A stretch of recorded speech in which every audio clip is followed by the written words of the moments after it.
lectures on the actual experiences around living, building, and coexisting with the rest of the living world. I'm really happy to introduce to you Anton, who is going to take you onto a journey into self-sufficiency, a journey for the soul and for the world.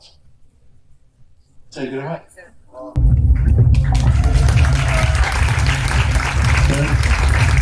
Greetings, Earthlings, Ozorians. Very nice that we got the hall full. I'm happy to be back again. So let's get right into it.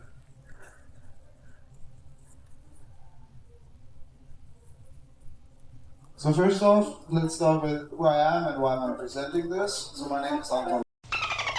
At some point in my life, I decided that the hamster wheel that normal society provides is not necessarily my lifestyle. So I took the decision to change that. In the beginning, a lot of people called me crazy about that whole idea of living self-sufficient and detaching from society. So what I did was basically, I left Germany, bought a piece of land in the Czech Republic, and gloriously there was an old Soviet bunker on there. So I started renovating that and put a bunker off-grid. So that's basically my casual off-grid project. In my humble opinion, you can make all the buildings zero energy. The only question is how many soccer fields of solar do you put out. So that was basically the start. And during that journey, I discovered that the information available on the internet or in the general information sphere was back then, that was about 15 years ago, it was very tarnished by people that want to sell you something. It's always some company that wants to sell you some solar, some company that wants to sell you some trashy plastic recycler or some stuff like that. So at that point, we basically decided to make a community to share ideas and concepts of people that actually do live off-grid. Because while in the West, that is a bit of a fancy concept, on other sides of the planet, it's just daily life. For us, this is sort of a luxury. For other people, it is the normal life they wake up in every day. So, in that regard, a quick definition of off-grid is also, I think, helpful because a lot of people have very different mindsets of what off-grid means. In a sense, it does not mean that you're sitting on an island alone and you're detached from all of the world like Robinson Crusoe, or you're living a caveman life. In the general definition, off-grid is more you have the ability to sustain yourself without the grid. So that means if you have a house that is connected to general power, but you add solar and a battery to that, you gain a lot of self-sufficiency. The same goes with water harvesting or things like vegetable garden. So the idea of off-grid is not necessarily to be 100% everything yourself, but to sustain a reasonable amount of sustainability, where you can say, all right, if I have already vegetables, I can cover my own water, I can cover a bit of my power needs and all of these things. A lot of the best will come by itself and naturally. So the idea of off-grid is not live on a boat and detach yourself, which people do. In our community, we do have a lot of people that live quite international on very alternative living platforms. We have people that live on boats, we have people that live in trucks, people like me that bought a bunker. What is very fancy with the Canadian people is these wooden log huts in the forests. The Americans do like their school buses. They renovate them, build them, and thanks to technology, nowadays you can actually have a lot of different ways of living that are not reliant on the hamster wheel of society, basically.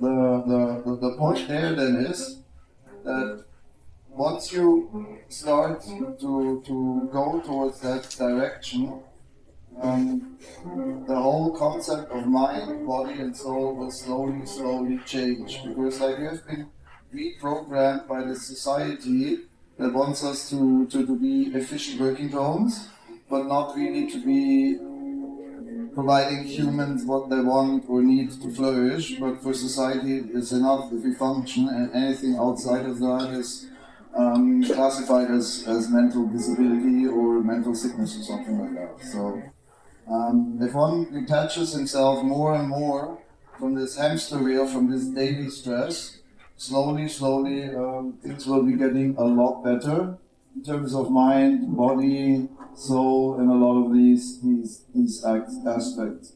Now, a short thing about this community. When I say community, a lot of people have this idea that we have a plot of land and there's 80 hippies living there in tents and caravans. That's not really how it works. We do have a little website where we provide a lot of information, what is technically possible for people that basically want to get the basic knowledge. That it's not a deep dive, but it provides basically a wiki of what kind of technologies you can use to provide your own water, to provide electricity, and to do alternative living. The other thing that we have is, and that is the main part, a big chat room, basically a Discord server of like 1,500 people that live on the vast sides of the globes all over and in very alternative lifestyles. So the concept there is that not everybody needs to reinvent the wheel himself. Like people can learn from other people's mistakes or like how things work. Also, we found that for a lot of people that are programmed by society to live in the daily life of society, they need a point or they need to see that it actually works. Like they cannot just read some information, but they need that social contact to see that people that live that lifestyle are doing well and not like sitting in a cave banging on drums or something. So, kind of like within in between of a new welcome group for newbies who are interested in that matter, and like very experienced people who live like 20 years on a boat that actually discuss their concepts of building and power generation and these sort of things. So the third part of our community crystallized basically over time that people presented their projects, they presented their dwellings, their school bus, these sort of things. So it's not, how to say, we're not about like an Instagram community where you have like 3,000 photos and like from different angles. So it's more very short, a few photos to give an idea of what the concept is, and then mainly technical information. How big a battery does it have? How much solar does it need? How much water? How does the water filtration work? How do you do the septics? What kind of materials did you use? To give people who want to do things themselves a vast chest of tools where they can see what works and what doesn't work. Because the specifics for Spain and Norway are vastly different on many topics, from isolation to solar, power generation, and all of these things. So that is basically the third part of the community, that we could present these projects that people live in as a reference base to people who have a framework of what is possible. Can I really live in this universe? How long do I do that? And these are things that over time they keep growing. It's like there's more people joining the community, projects that get shown. So it's an ongoing process.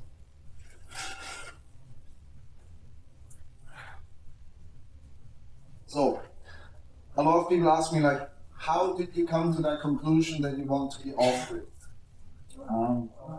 In a way that is very simple, in a way it is not very simple. Like, nowadays people say like, I can see the future because I did all of these things 50 years ago. In a way, yes I did, but in a way, no I didn't. To me, because I have Asperger's, my mind is working very differently than what normal people how normal people process information and how normal people process society. So my mind does process a lot more logical and a lot less information, a lot less emotion-based. For me, these things were quite simple. I looked at the 1990s, how humans had the huge jump in technology. every time humans had a huge jump in technology and information speed accelerated, we had a huge and massive realignment of society. Every time. In the 90s, we invented the swarm intelligence of humans, basically the internet, and personal computing became a thing. That is a massive jump in technology. I do not need to be a rocket scientist to say society will change. Society will change drastically. Whole power structures will change, new states will come up. Suddenly little companies like Google that have a few servers are worth as much as Mercedes-Benz that own little cities of production. So with these changes of power and structures, when one looks at history, every time these things change, there's social unrest, there's famines, there's problems, because the system is changing. So I realized very early in my life, around 15, that I live in a frame of life or time where things are drastically changing. For me, it was rather logical to sort my things and my living style in a way that I am not dependent on that system that I see and I know will change drastically.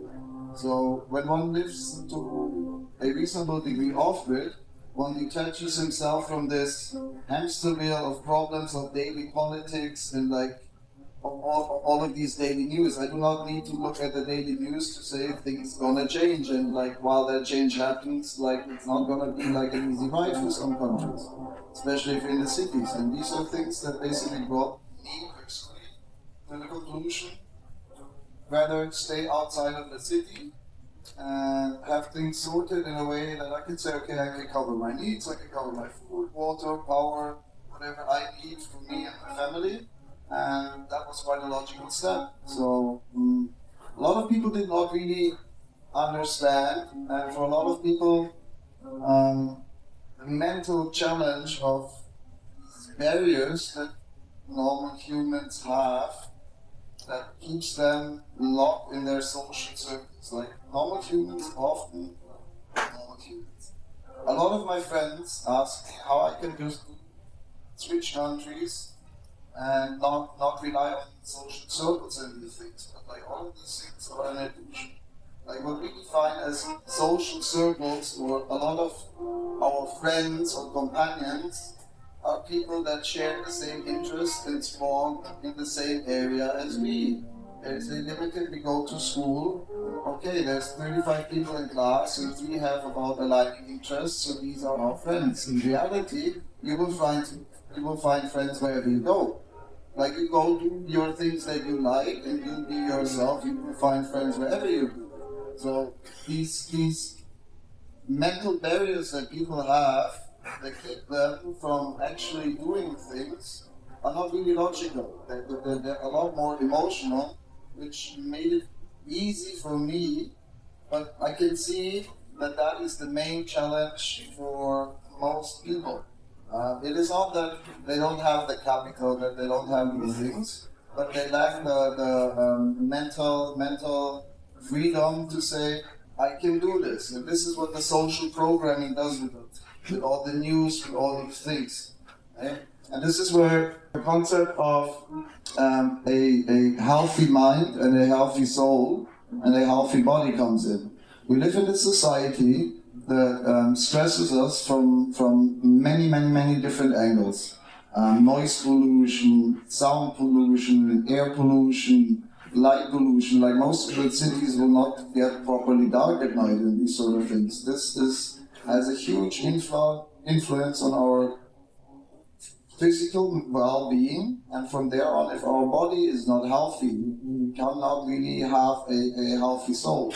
The other side, what our society does a lot is, it keeps us in a constant state of fear and like panic about things that are not really in our influence, that don't really influence our life, and that when you're looking at it, will not really impact our lives unless we actually make it part of our lives. And these are all these aspects that keep the mind in a constant state of alert, of constant, oh, what will I do? And this is how society, over time, provides these countless problems to people that we classify as mental sicknesses.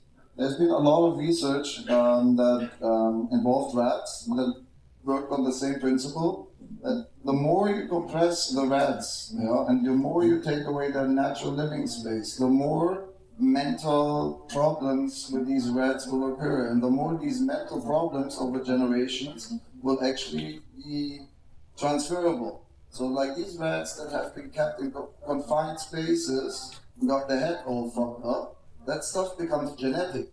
Like you can release the newborns of these rats out to nature again, and they will keep these problems. So mankind is over the time, we are ruining our mental health by the lifestyle that we live every day.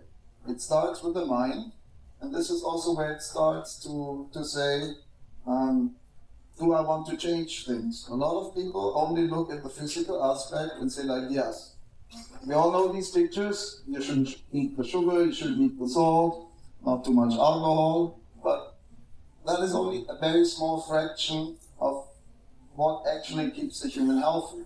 Like it's easy to say like don't do that, but if you're stuck in the hamster wheel of daily life, how are you not gonna like eat unhealthy food? You're gonna have to go to the supermarket and buy stuff because like this is how it's in life. So these things are then once one starts to be living off grid and you start to produce your own food. You start to produce your own vegetables, you have a few chickens, you produce your own eggs, you produce your own fruit, a few berries in the garden. When berry season is up, you will have a lot of sweets, different yogurts, marmalade, all of these things. It's not a step from today to tomorrow, but usually the time frame is about 2 years, and one can not just feel the physical impact, but also the mental impact. That once this weight of the society that brings this hamster wheel with it, because the concept of off-grid living is, I don't need to pay rent, I do not need to pay water, I do not need to pay electricity, I do not need to pay like all of these things that suck a lot of money out of the people that make people run this hamster wheel. So if you do not have to pay for these things, very quickly you realize that is a lot of money that piles up. Why do I go work for money that I don't need? Society is mostly based on people buying things that they don't need to impress people that they don't like. So if you take that out of the occasion, suddenly there is a lot of money to be spent.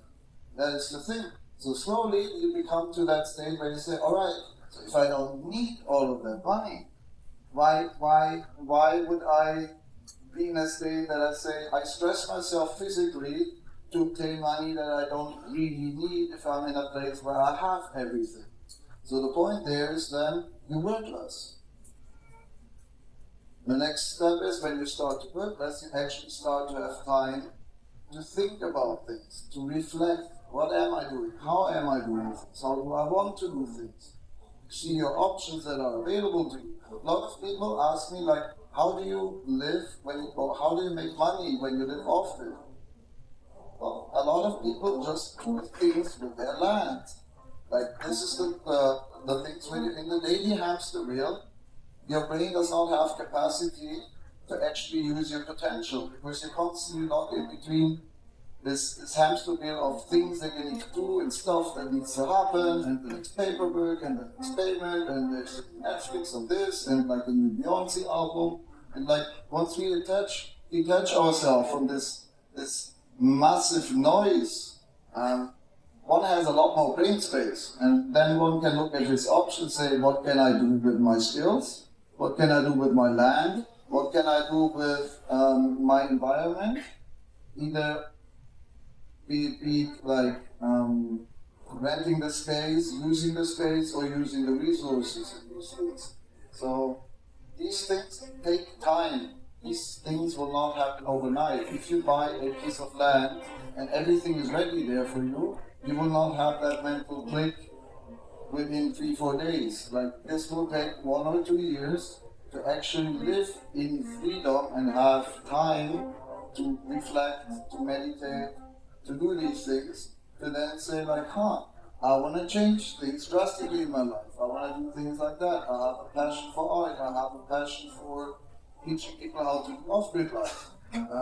These sort of things then come a lot more natural. And this is where we come to the point of how you heal your soul. If you do the things that you like, and you do the things that you love, and you do them because you choose them, the soul will by itself heal and go away from this stress and this noise and this pollution and bitterness of society. So these are the things that they do take time. It's not, you can't just go to India, make a 3 weeks yoga course and then be like all balanced. For me, fair enough, it took like 4 years. To get off it, I had a lot of capital. So I was working very hard for about 15 years. To de-stress from that, I would say it took about 4 or 5 years to get to a point where I say like, I am finally mentally free. Like there is no point in government or anything that can force me to do something that I do not like. I can make my own power, my own water, my own everything. And once you have this mindset and this knowledge, you can do that wherever on the road. It is really hard to get these people to do something they don't like because they don't need the money. Other things that then happen by automatic is basically you will find synergies with your land, your neighbors, and the built environment, so to say. For example, on my piece of land, I have about 1.5 hectares of grassland. Now I could do a lot of work and somehow manage that. However, I do also have like a big bunker that needs heating in winter, so easy deal. The neighbor runs his cows on my land, I get the wood. There we go. I don't need to pay for any heating in winter. He gets his grass. Everybody is happy. This sort of synergy also takes all the inflation out of the account. It takes the taxes out of the account. He will always give me my 15 or 20 cubic meters of wood for the amount of grassland he needs. It doesn't matter how much worth the grass is, it doesn't matter how much worth the wood is at that time, it doesn't matter how much the euro, the dollar, all these things, you simply detach yourself from that whole stupid hamster wheel. So once you have a few of these natural synergies with the environment and your neighbors, your local community, you will realize, well, you don't need much money. Like if you do things right, you do not need much money to sustain. What one needs to get to that point, however, is a certain amount of capital, and that is unfortunately in our materialistic world something that is very hard to get around. A lot of people misunderstand capital as I need a huge bag of money. That is kind of not really the only thing. It does help to have a huge bag of money, but it's not the only thing. You cannot buy skills from that, you cannot buy experience from that, you cannot buy a solar in the middle of the jungle. Like you can buy the solar, but the solar still needs to get there. So what a lot of people underestimate is the capital of human skill and knowledge. If you know how to break wood, if you know how to make the concrete, if you understand how to do the electrics, they can save a lot of money. If you're a little bit resourceful and you own a transporter and you fancy a bit of recycling materials, there's a lot of building techniques where you can lower the costs by tremendous amounts. For example, the airships, I don't know, anybody heard of the airships design? Hands up. Right, at least a few, very good, yes. So basically the airships is a concept where you take 80 or 90% of recycled material and build a house from that, and your main capital is time. It will take a lot of man hours to build a house in that style, but it is doable on very low income or very little money. So capital in a way can be time, it can be skills, it can also be just have the bag of money. But a lot of people have, once again, this mental barrier that they say, well, if I do not own 100,000, a million, 5 million, whatever imaginary number they have, I cannot do this because, and then comes the huge list of like, oh, because of this and that and whatever, and my grandma lives over there, and like these things, if one takes a very sober look at options and takes like a lot of these fears out, it is quite possible to do a off-grid living lifestyle with 10,000 euros budget in Europe as a start capital. Like we have many people in the community. It's probably not going to be Germany or France. It's probably going to be like a little bit more southern country or eastern country. But capital is widely overrated in terms of needing the actual cash. If one is resourceful and skillful, there's also plenty of alternative living communities that do provide a certain amount of square meters for people that have these skills. That say, okay, I can do the electrics, I will provide electric hours, and therefore you will be granted a certain plot of land. So if one is a bit interested in these topics, once the idea is there and you do a bit of research, usually there's in all factions of the globe, there's options. There's many options. The only thing is you have to figure where and how. This is also something that a lot of people underestimate with their body, mind, and soul, that we spawn in a certain place. And then, yes, a lot of people travel to places that they do enjoy, but very few people actually say, what is an area or a culture or a climate that suits me? So a lot of people don't really take time to reflect, am I actually happy with 4 seasons? Do I want only 2 seasons? Maybe I'm a summer person, maybe I'm a winter person, maybe Alaska suits me more. So these are all things that once you detach yourself a bit more from society, and you're not stuck in this daily grind of things, one actually has patience and time to reflect. And might come up with breakthrough ideas like I'm at the wrong time in the wrong place. For me, example, that was Germany. If you want to have an alternative living standard or a living style, Germany is not the country to be. Like the amount of paperwork I would have needed to do what I'm doing, we all love the rainforest, so we leave that intact. But there's countries in Europe that give a lot more options and a lot more cultural acceptance to that kind of living standard or living style. Not every culture is happy with the hippie having solar and water and like doing things alone in the forest. There's cultures that accept it, there's cultures that embrace it, and then there's cultures that absolutely do not embrace it. Like for example in Korea and Japan, these things are very complicated. It is very hard to legally detach yourself from these systems there. So if you're in a place and time where you say, I am not happy with this, I'm not happy with my situation, sometimes it can also mean maybe you're at the wrong place, maybe you're at the wrong time. So like if you have to figure these things, it helps to get this distance and get the mind on things that actually support you, that support your lifestyle. The nice side effect of this is I don't go out and try to save the planet and go demonstrating for no plastic water bottles or these things.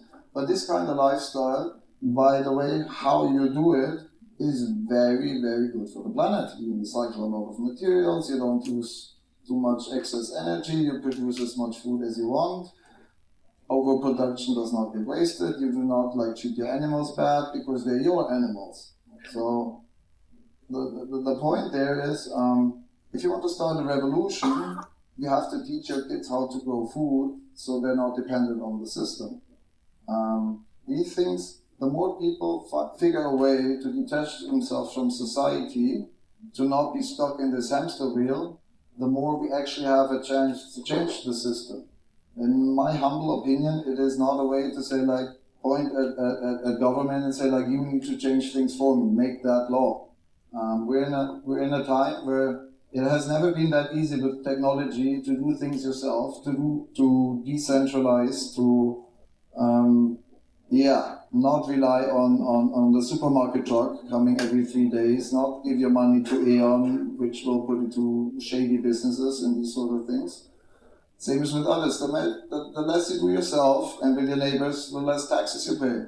The less you support all sorts of like these governmental structures. So in a way, it is a very peaceful way of resisting to become ungovernable, basically.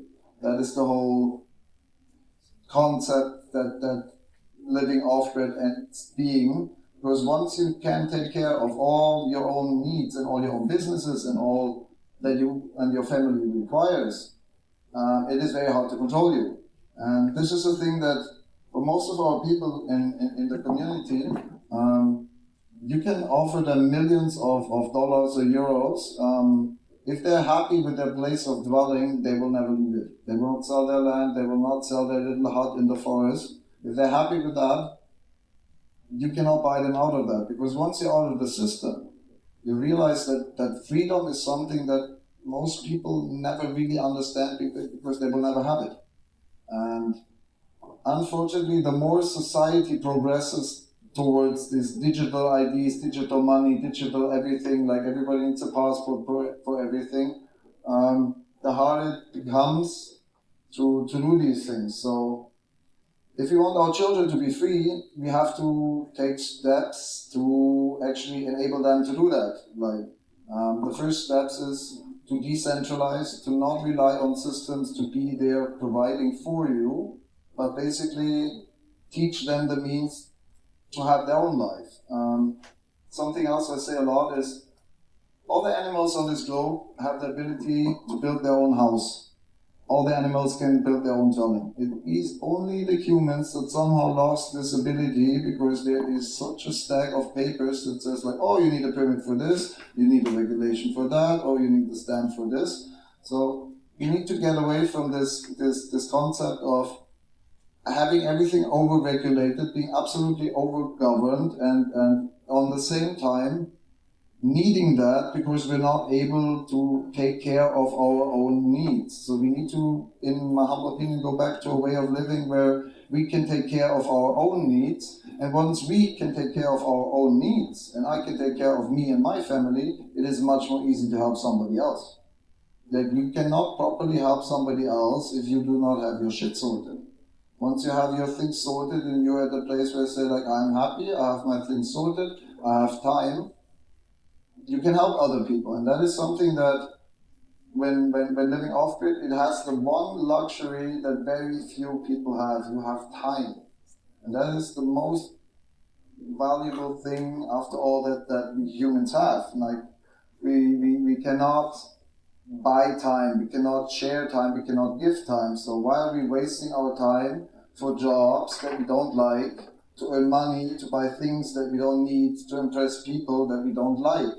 This whole concept of how society works, when you look at it logically, it just breaks your head. So like this whole system is only maintained by these emotions and these facades of advertisement and the system of fear and bitterness that a lot of people over the years developed, that like, oh no, I can't go anywhere because like they invested so much and now they owe money to the bank, and people should not live that lifestyle. It is not healthy for the mind, it is not healthy for the body, and it is not healthy for the soul. So there's many options. One of our wilder community members built something like that. It's not exactly like that, but there's so many options thanks to technology nowadays. We do not need to be squeezed into buildings in cities that make us live like ants, where we do not have space to develop ourselves, to develop art, to develop culture, to live healthy, because one needs to make these spaces. Like, society will not provide them for you. Society will not put you in a place where they say like, they want you to be happy, they want you to be a working dog. If you want to be happy, like these are things you need to take steps and take care of yourself. You need space, and once you take care of your things, or can take care of your things and your needs, most other things come by themselves. We also have a lot of people in the community that start out as these preppers that come from a site where fear is their main leading factor to go off-grid, where they think society will break down and all of these things. And over time, once these people actually live off-grid for 2 or 3 years, this whole concept of prepping for the apocalypse certainly fades away because they make this mental transition to get over this fear, to realize, oh, I can make my own food, or I can make my own power. It is not that bad if the society has problems, society will fix these problems. So these are things like, we cannot save everybody else, but if everybody starts saving himself, we're on a very good journey. So with that, I think we're up for questions, and I'm about done. So Thank you very much. okay.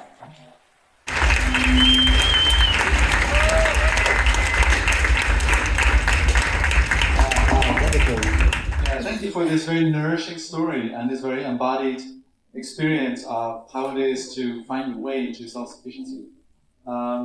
Let's see what this all sparked. A lot of people, a lot of thoughts, a lot of emotions. I'm going to be crowd surfing a little bit here, so please bear with me.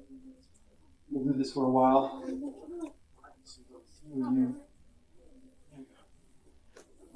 Okay, thanks. First question, how do you cover your healthcare?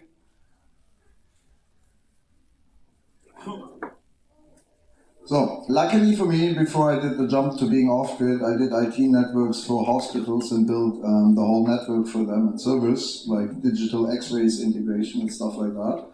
And when you do a few hospitals like that, and you build that system, you get paid to eventually pick up the phone if something breaks. So like, it is legally a job, it will pay very little, but it basically covers health insurance. There's, however, also countries in Europe, for example, Czech Republic, where if you do not have too much income, there's a basic health insurance for about 180 euros a year. So depending on your country in Europe, it's not a big budget. If you're in Germany or like Western-ish countries, like these numbers go up a lot. But yeah, like that is something, yeah, you gotta pick that place according a bit to your income or your expected turnout of capital.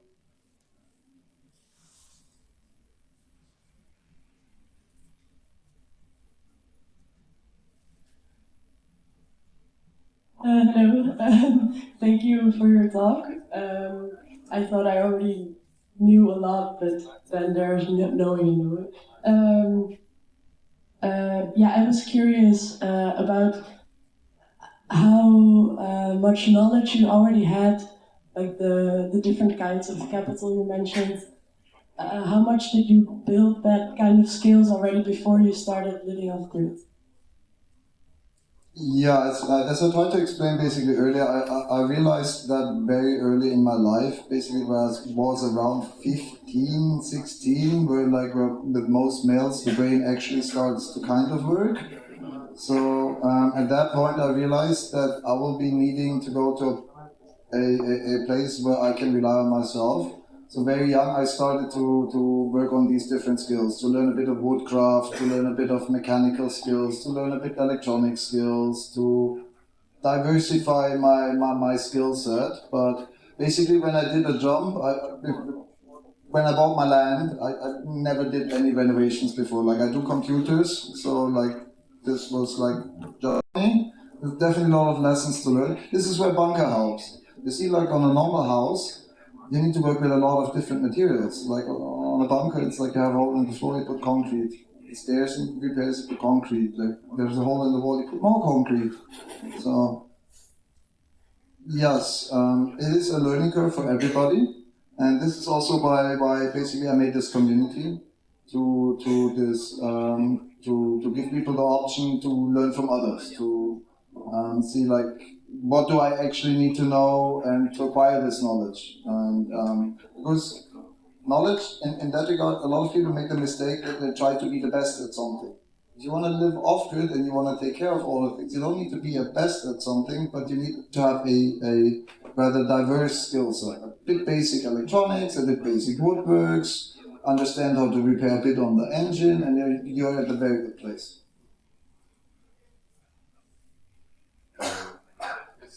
Thank you first. In the left side.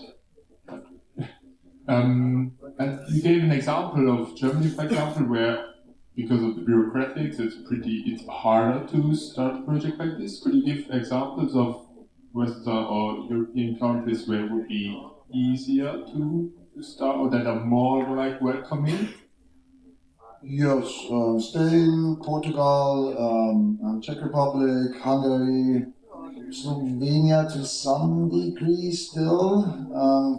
On a lot of places you also have to like kite around some regulations. A lot of countries, for example, Slovenia has a rule that says every house that was built before 1970, like you don't need any paperwork because it was there already. So if you buy an old house, you can basically do whatever you want with that because it has all the paperwork already. So yeah, Germany is like the hardcore example for that. It is literally impossible there. You will not get a permit for your own well in the city. You will not get that permit. But for most other countries, I can clearly not advertise doing illegal things, but there's ways to kite around a lot of regulations by declarations. You don't declare it as a house, then it's a garage. Who's gonna chopper in somebody into the woods to figure that out if you have a stove or not, or like how big your water tank is? So sometimes the plans that are given to the people in charge in reality might be a bit different in what they really are. Hi, I'm also on the left side. Thank you so much for your talk. Really interesting to me. And I was just wondering, because you spoke a lot about logical things, like you said, like, oh, and you think about society logically, da, da, da, da. And I was wondering how, because your emotions are part of the human experience or whatever, how you fit your emotions into living off-grid or living like this, because you must still have emotions like, oh, I fear I will fall out with my family or lose friends or, I don't know, be scared. You mean me personally or in Yes. general? No. Oh, for me personally, but with Asperger, I do have emotions. It is not like I'm emotionless or something. I'm still human to some degree. But it is basically when I think about stuff, my brain has a lot less social filters. When a normal person says something, like the thought basically goes to 35 different social filters. Is it appropriate? Can I say that? Is it like too loud? Is it the right tone? Is it the right time? All of these things. My brain more or less just says like, is that correct? Yes, no, go. So in a way, yeah, I don't have a fear if my family falls, if I fall out of the family for that. I mean, like I said, in the beginning, everybody said I was crazy. Like that. Who closes to companies that bring plenty of money and goes to the forest to buy a bunker? I mean, can't be normal. So, with COVID happening, with Ukraine happening, the perception of the rest of the world changed a lot on this kind of thing. So, for me, it is still the same logic, but like the perception of everybody else rapidly changed or drastically changed. So, I don't have these fears because, like I said, you will find friends anywhere. So. The same is like if your family does not want to drive 400 kilometers to say hi to you, well, then they're not good family. What else? We have space for one or two more. There we go. Hi, how did you find the place to live off? Like, where did you search? Because I'm traveling around a lot using my tent, but it's never too easy to find the right place. Yes, basically how I approached that, first I moved to the Czech Republic. I got like an apartment with friends there to experience the culture, to make local connections, to see like how these people live, will they accept me, and like all of these things. And from there on, went with a bit of, how to say, make a spreadsheet of the things that I wanted from the land, what I really liked and what I did not want. And from there on, it is a lot more in Czech, for example. people don't put that stuff necessarily on the internet, but they want to know who they sell things to. So once you ask around and you say like, hey, I want to buy land, people will carry that around and you might get info on that. But it took me about like 2.5 years of looking at different spots. I found some on the internet, got told by friends, got told by other friends and friends of friends. So it is a process. And like I said earlier, it is also, you need to be happy at the spot. You can't just have like a list and a theory of like what you want. You need to be happy, like your body and your mind needs to be happy on that spot. You need to go there, stay a week or something, and is this where I want to spend my life? Is this where, like, is the energy good? Is the vibes good? How the guys from the earlier lecture said, like, does that vibe with me? So these things, they take time. For me, it took about 2.5 years to find. Yes, I know it's hard. Oh yeah, so I had one other question, which is, what do you think, how you find the right sort of balance between self-sufficiency and together sufficiency? I guess this is something that is very much up to the individual. Like, my next neighbor is about 300 meters away. We have people that live on a boat, their next neighbor is 40 kilometers or something.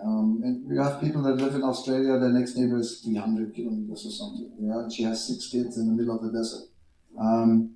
This is like I said, and you cannot universally state that. That is something that everybody needs to figure out by themselves. Like, a lot of people are very social. Like, a lot of people need that social closeness of the small city, where you can say like, oh, there's a club in 10 minutes, there's a supermarket over there, and my friends, a lot of people need this closure. Like, I'm okay living in the forest, doing my thing on my own. Other people are different, so it's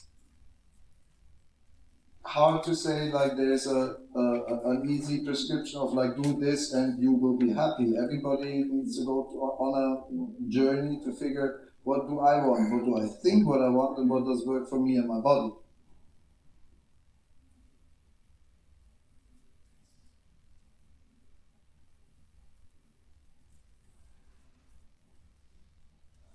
Okay. I was curious because you said something about when the first time you wanted to go because of how technology was evolving. Do you think maybe in the last 15 years that changed, whereas it's easier to be living off-grid because technology has evolved so much, or maybe because with the advancement of AI and all this other computer stuff in the last 10 years, maybe it's easier to live off-grid, or maybe it's harder, I don't know. Yeah, definitely. It is.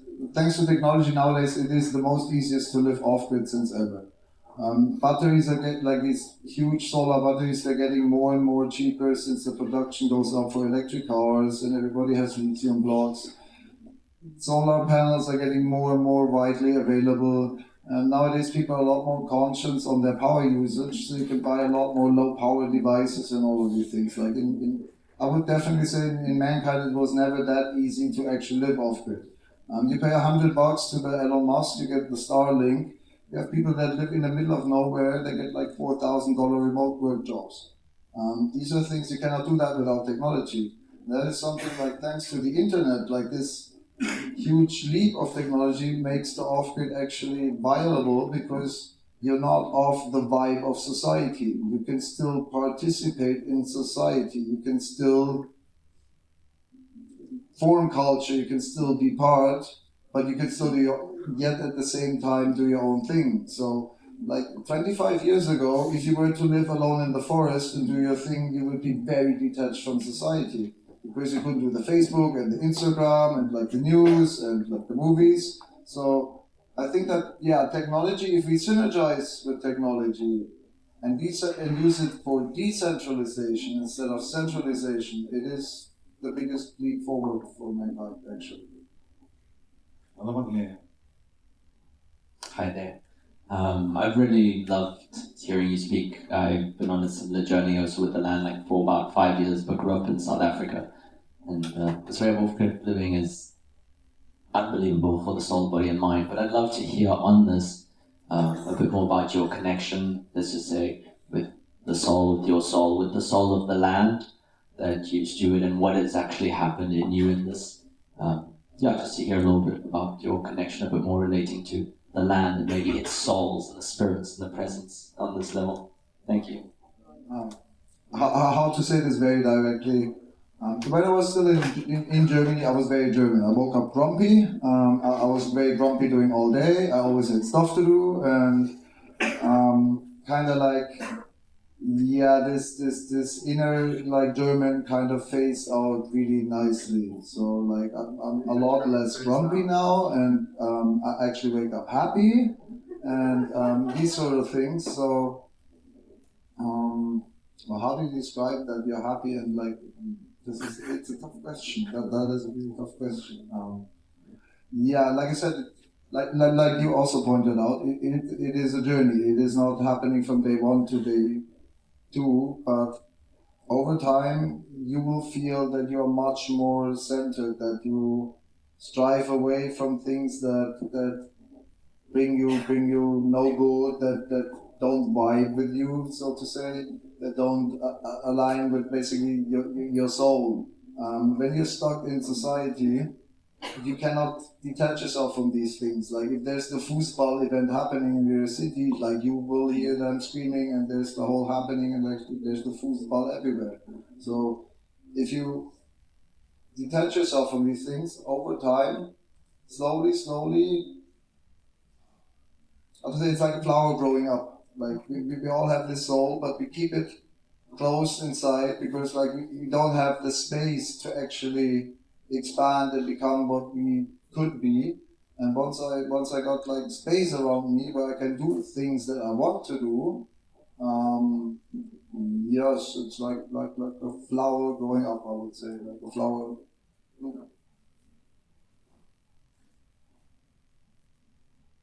Thank you so much for your lecture. It was very, very interesting and very, very, expanding my mind in some topics. It's a kind of a bit personal question, but I wanted to ask, do you have kids? And if you do, or maybe if you want to have them, do they live with you? Will they live with you? And what's your opinion about the formal education, about the socialization of kids with their peers of the same age? How they will live if they will detached from the society, and how they will integrate, or you don't want them to integrate in society or big society. Thank you. Thank you for that question. Oh wow, that was a box of Pandora. Alright, so let's start at the end. Education. The thing is, I think once again, like this depends very much on the kids. Some kids will need like a schooling system where they are with friends and daily needs. There's kids that like have a slight turn to autism or Asperger's or these sort of things. They will do a lot better when you homeschool them. This once again like is a whole complex topic, which is we have like these sort of things in the community, like a lot of legal questions, like which country can I actually homeschool? I mean, a lot of countries say like, okay, you need to go to school. That's pretty much the standard. But for example, the Czech Republic allows parents that if at least one has the higher school education to homeschool their kids until the 10th grade. They need to go to a public test once a year to verify that they actually learn something. But there's countries that allow for these things. I think this is something that also is a lot of to the parents, like how is their concept of their life, how do they want to raise their kids. I think it is a misconception of society to tell people how they need to raise or how they're allowed to raise their kids. Like if you do not want your kids to be listening to state propaganda at the schools, then it should be okay to take your kid out and homeschool it and teach you biology and math and things that actually matter. I think that is, however, very much up to the parents. Kids, yes, there's one on the way, 2 months. So, and yes, we're very much. Thank you. And we're very much looking forward to that in the bunker. Okay, that's a happy note. Perfect. To end this one on, Anton, thank you for doing this work and for sharing it with us. We're going to have to close off this series of lectures this day. There will be a workshop afterwards finding your emotional home. But before that, let's give a round of applause to Anton.